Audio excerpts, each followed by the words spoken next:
Hello. Hi. Oh, we're going. Okay, wait, I gotta start the timer. 5 minutes. Okay, there we go. Woo. Let's talk about Cuvée Artemisia. Fun. Welcome. Yeah, so this is a fun wine. We have wanted to make a wine like this for a long time. It's required a lot of planning and graphic design work and meetings and all sorts of fun stuff. Yeah. And now we have a finished, sellable, tangible product. There you go, our inaugural release. Right, we're super excited about this. Cool. So let's show this a little more. Show the people. Yeah, Here there we it is. Cuvée Artemisia. So the idea behind the name of this wine is we wanted to honor sagebrush, which is the beautiful indigenous plant that proliferated on Red Mountain before the vineyards were here, and that we still use here at Kiona as our primary method of landscaping. Yeah, totally. Yeah. Perfect. And so Artemisia is the genus that sagebrush belongs to. Our version here is called Artemisia tridentata.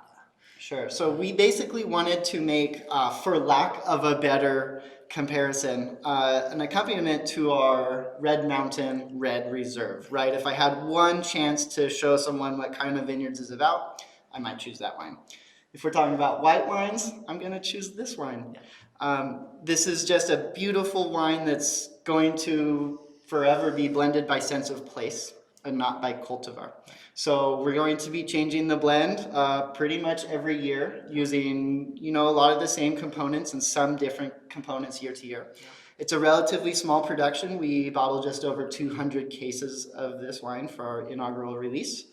This wine is about 60% Roussanne, 20% Viognier, and 20% Chenin Blanc, fermented in a combination of clay amphora vessels. And like egg-shaped. Yes. Concrete basically, but clay, and also barrels. So we have some wine that went through malolactic fermentation and a little bit that did not. And so we have this really nice layered complex array of floral cultivars and really heavily textured cultivars with a touch of new oak as well, about 30%, just under 30%. We haven't made a wine like this before. We haven't really. We've had a couple single bottlings of like dry Chenin Blanc that was fermented in neutral barrels, but this is a different wine. It requires a lot more labor and attention to detail to make.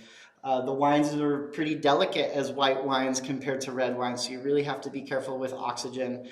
I'm touching these wines a lot during fermentation and malolactic secondary fermentation because I'm trying to make the wine really creamy and textured with a bunch of lees contact. So I'm going through pretty much every day for 40 days or 45 days and stirring barrels, really getting that lees contact from the dead yeast and bacteria from the bottom of the vessels to get suspended back in the wine, because all of those proteins and polysaccharides that are in the cell walls of those yeast and bacteria really give you this extremely nice, creamy, fatty texture. So I'll stop talking because you can tell I'm excited. The winemaker who's nerding out. That's always exciting. Exactly. I don't want to get in the way of your flow. Yeah. So let's talk about white wines on Red Mountain, first of all. Red Mountain is unique in that it is almost entirely planted to red cultivars. Right. Like more than, I'm going to hedge a little bit and say more than 95%, but it's probably closer to like 99%. I would be surprised, right? Yeah. And there's basically a financial incentive to be doing that, right? So we grow, like for example, when we started out in 1975, we planted equal parts Chardonnay, Riesling, and Cabernet. The Cabernet was kind of the wild thing to plant at the time in the era, right? And the Chardonnay and the Riesling were the prudent, responsible things to plant. Yeah, what we have to remind consumers about now is that Washington State 40 years ago was considered to be the prime white cultivar, cool climate area on the West Coast, and it's only really through the last couple decades that winemaking styles have shifted. So we've been around a long time, and it took us a while to figure out like how good the red wines were.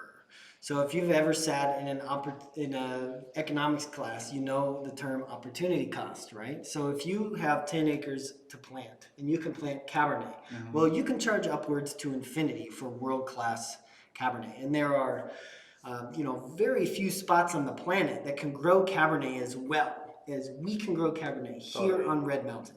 And so there are several wineries on the hill that are charging, more than $100 a bottle and deservedly so, for high-end Red Mountain wine.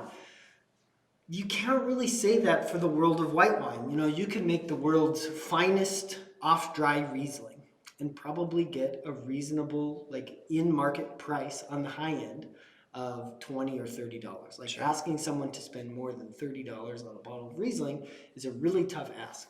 And some of the, you know, in Germany, they have problems getting that high in terms of per bottle price. So if you're looking at things from an accounting or spreadsheet perspective, if you can grow Cabernet, you probably shouldn't plant white wine cultivars. And so that is why on Red Mountain, we are so planted to red wines. And those of us that grow white wines, mostly,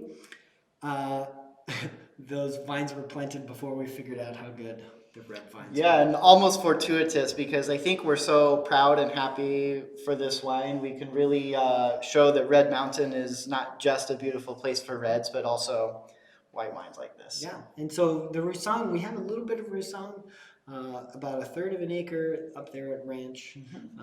Chenin obviously is planted here at Kiona Estate. That we use that for our table wine, Chenin Blanc, and also for ice wine.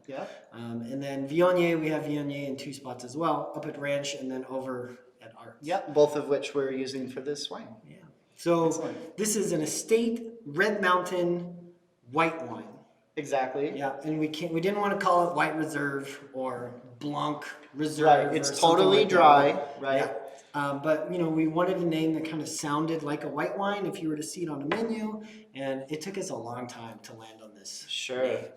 And I want you to drink your wines however you like, but I would encourage you to drink this a little bit closer in temperature to a red wine.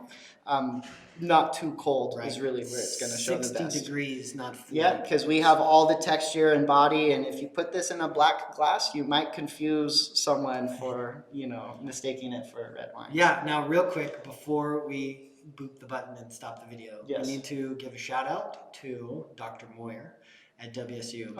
I sent her a version of this label, and I said, because she's a horticulturalist, so plant expert.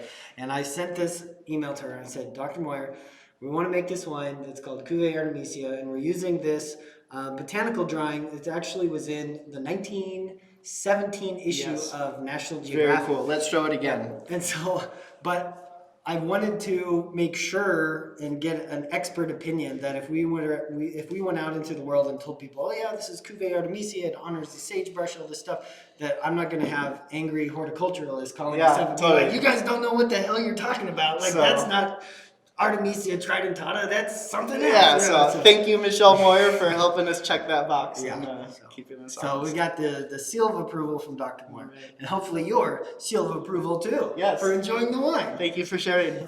Thank you, guys.